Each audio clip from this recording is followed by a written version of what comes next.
Welcome to r/entitled people, where we share stories from your lives about people who think the rules don't apply to them and they should get what they want.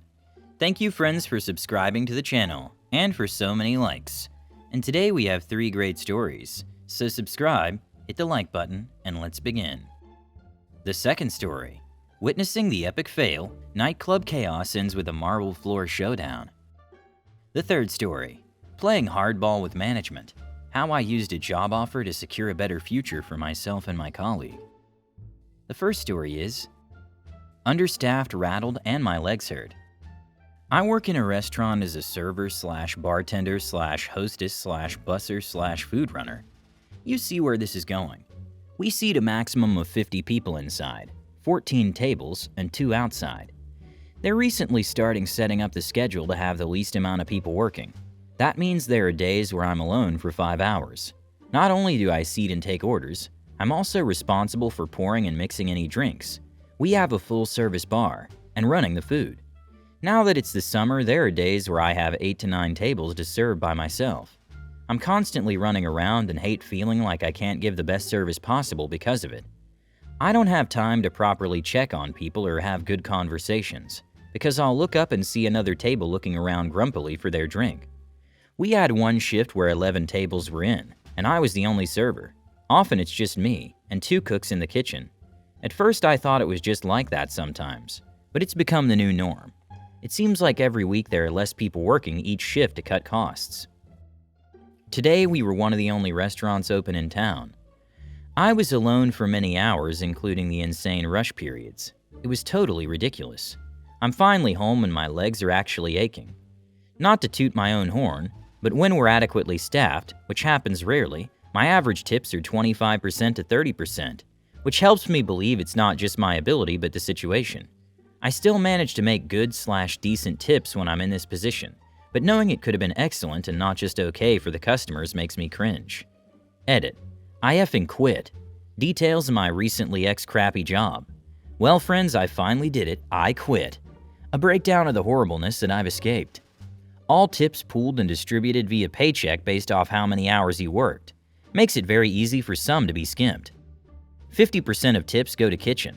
Often cut early as a break only to come back for dinner rush. Unpaid, of course. No free meals, only 12% off before taxes. Literal security cameras and microphones throughout the restaurant to record conversations between staff. This has gotta be illegal, right? Split shifts with weird hours. Working 10 to 2, 4 to 6, 7 to 9:30. Unpaid in between shifts. 35 working hours of training, aka no tips. Manager who literally won't even say good morning when you arrive.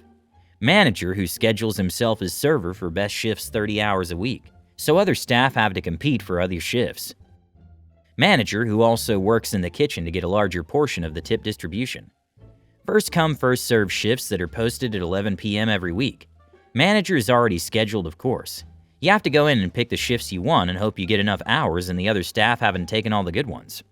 Working as the sole bartender, food runner, hostess, and server at the same time. Often the only FOH staff member in a restaurant that sits 60. Owner that clocks in to tip himself? Huh?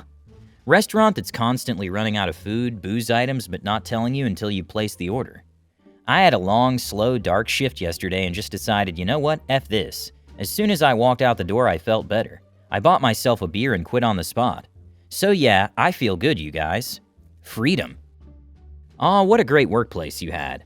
Little caring details like the distribution of tips through your paycheck, the hospitality of a manager who doesn't even notice you exist, and of course the gift of free lunches. Who wants a proper meal anyway, right?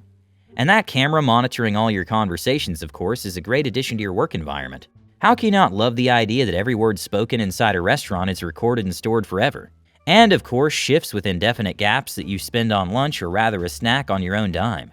It certainly adds to the thrill of your job. Finally, who wouldn't want to have the pleasure of working as a waiter, bartender, hostess, auto-loader, and runner all in one person? This is exactly what everyone was looking for in an ideal work environment.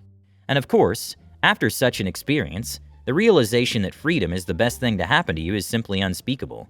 So congratulations on this liberation. The second story is, I witnessed the bigger they are, the harder they fall. This story is going to kick off a series of experiences I've had in being hospitality for 15 years. Here goes nothing. I was working at a large full-service hotel that had a green sign with yellow letters. This hotel was built in the early 60s and had a nightclub/lounge that, when opened, was the place to be, and a really neat tequila bar in the lobby. I'm going to call this place Freddy's Nightclub for anonymity, and Tequila for the lobby bar. In its heyday, anyone who was anyone in the city hung out there. Lawyers, politicians, etc. Sounds cool, right? Well, I was employed there from 2005 through 2012, and this hotel had not been renovated since 1979, but for some odd reason, Freddy's clientele was the same. I swear it was like a time capsule in there. It smelled of cigarette smoke. During my tenure there, it became known as the Cougar Bar since the ladies that frequented Freddy's in the 70s and 80s were still going there, and always tried to hook up with the younger guys. Anyway, this hotel had this aura to it where everyone who would walk in would leave their inhibitions at the door. I swear the best people would lose their marbles here, especially when going down to Freddy's. It was surreal. So my first job there was night audit. I worked with two older guys. One was no nonsense. One was a sleazeball always trying to hook up with Freddy's barfly ladies. We had this group of military contractors staying with us for a few nights, and right off the bat we knew it was going to be a rowdy couple of days. These guys would start drinking at Tequila around 6 p.m., close it down around 10 p.m., and go down to Freddy's already lit. There was a Samoan guy in the group. I swear he must have been 6'6", 300 pounds of muscle. Now for 3 nights he was the most well-behaved out of all of them. He kinda kept them in line, watched over these degenerates. Well, this one night Samoan must have drank the fighting juice, cause our night got a hell of a lot more interesting. Around 11:30 p.m. we got a call from the bartender saying they needed all hands on deck due to a rowdy patron. We all run downstairs to Freddy's and see Samoan holding server, Baby John. We had 2 Johns, one 5'10" and Baby John 5'6", up against the wall by his shirt, basically dangling him in the air. Apparently he claimed he had given Baby John a $100 bill and was not getting his change back, which Baby John vehemently denied. Everyone's trying to get Samoan off of Baby John, but we're basically hitting a wall at this point. My friend the Squid, everyone has a nickname by the way, was able to knock him off balance by pressing behind Samoan's knees, so he finally let Baby John go. Now these guys would spend upwards of $1K a night, so the bar manager didn't really want to kick them out, so he basically just asked these guys to watch over Samoan. If not, they would be kicked out. Samoan calms down and we leave. About an hour later, we hear shouting from downstairs and got a call to call 911 off immediately. We look at the cameras and see Samoan carrying one of the female cocktail servers pretty much over his head. His friends were all trying to get him to let go, but again, no luck. Somehow they were able to get him to put her down and got him out of the bar, into the little lobby area in front of Freddy's. At this point, my 2 audit coworkers and I are just watching the cameras. There was no use us going down there. PD gets there within minutes but walks in through the front lobby. Unfortunately, officer was 5'8", 120 pounds of bones. I'm thinking this guy's gonna get thrown around, but oh well. As we're telling PD what the situation was, Samoan was walking up the stairs ready for battle. He comes up screaming we weren't SH, that he could take us all on. He well could've. Officer begins to try and calm him down, but it was useless. By sheer luck, another 2 officers were walking up the stairs from Freddy's and see the situation unfolding. Samoan is basically doing the haka by now. One of the new officers goes stealth mode and walks around the staircase and positions himself behind Samoan, without him noticing. As soon as Samoan raises his arms in a come-at-me motion, Officer Ninja gets him in a half Nelson, puts his knees behind Samoan's knees just like the Squid did earlier, drops him, and pushes forward, launching Samoan's face straight into the white marble lobby floor. With very little exaggeration, the crack of his forehead hitting the floor echoed the empty lobby. When his face hit the marble, it busted his eyebrow open. It was like popping a ketchup bottle. With Samoan dazed, the officers were able to handcuff him and carry him out. This whole time, my coworkers and I are just standing behind the desk, jaws on the floor. That night, I learned how to clean up body fluids. Apparently, the next morning, he came in straight out of jail, in a dirty shirt, asking for a key to get his belongings because he had been terminated from the project. I wish I would have been there to see his face. Anywho, I hope you found this interesting. No joke, my coworkers that have been lifelong friends and I have all talked about writing a book with all these stories. What a wonderful story about how the bigger the huge, the louder the fall. Thank you for sharing this exciting tale of adventure in the world of hospitality. You don't even have to go to the movies with stories like this in your life. There's a payless performance of its own here, no worse than a Hollywood thriller. The real hero of this story, of course, turned out to be Samoan, who's an entertaining pacifist. His uncompromising pursuit of the truth, especially during a nightmare at the bar, is simply mesmerizing. It's a shame his career ended so early, but it was probably the best for everyone. And how unpredictable and fun the night was thanks to the incredible exploits of the ninja officer. After all, who would have thought that such a frail man could overpower Samoan and send him to the famous marble floor encounter? It definitely left a vivid mark on your memory, well, and on the floor. Now, a book with all these stories sounds amazing. I'm sure it would be a real bestseller. The third story is effing around with management. Today's a special day. 2 weeks ago, my coworker put in his 2 weeks notice, which would leave our already busy team down to 2 busier people after Friday this week. Little did anyone know, but I too received an offer, that same time, and was trying to figure out the details for childcare, etc. before I left for it. This left me in a prime strategic place. I learned that the guy leaving was making $15K less than me, so I got a little mad. We had a running joke that he wasn't moving out of his apartment because everything was too expensive. Assuming he made close to what I did, I assumed he was just dragging his feet. Nope, my company preyed on this fresh out of college bachelor. Still, this dude worked hard and made a lot of our workload easier by automating processes and such. He was an amazing guy to work with.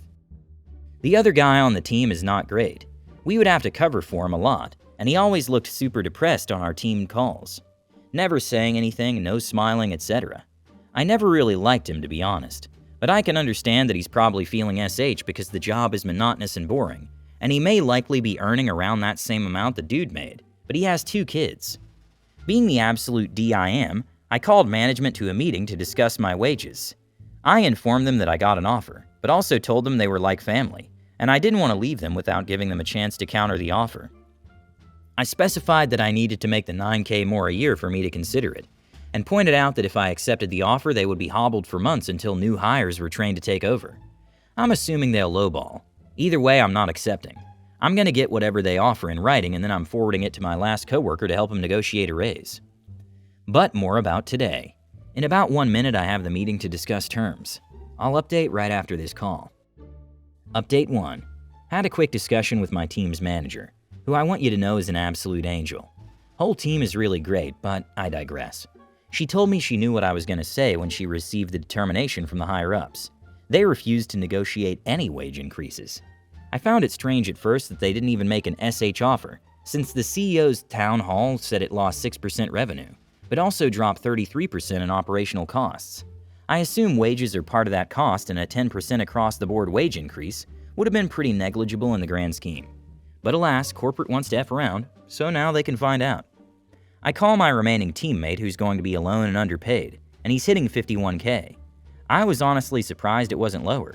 Still, he'll be doing the workload of 3 overworked people, and given the fact that corporate isn't entertaining raises, I sent him a recruiter's email that was asking for my interest on 7 different jobs in this field, all paying at least 20K more than what he has now. I also told him exactly where I found my new place's post, and suggested he send in a bunch of applications and see where they fall, in addition to how he should negotiate a raise for a wage closer to what I made. I'm sending in my resignation letter today, and I'll be gone in 2 weeks. Best part about it is I have jury duty next week and won't be in. They can see how much harder it is with just one person, and then I can relish the chaos on my last days. I'm not going to be a rich man, but I told my wife a few years ago when I was just skirting 50K that I was going to make a lot more and buy her a house. I closed on our house last November, and now I'll be making enough to pay all our debt down and have this house paid off in half the time. I've become a success story in my own eyes, and I worked really hard through many years to get where I am despite never obtaining a degree. I'm finally truly proud of myself after almost 18 years. So refreshing to hear someone say, I got a little mad because my coworker was getting paid less than me. You don't hear that every day. This is true working class champ moves right here. Not just knowing your own leverage and value, but being smart enough to use that info to lift up your coworkers, who in turn will use that leverage to lift up wages for themselves, and thus for everyone in your industry. 3 cheers for worker solidarity and clawing back every D-earned dollar from the capitalist class. 1 raise at a time. Hit the like button to support the channel and subscribe. Have a good day.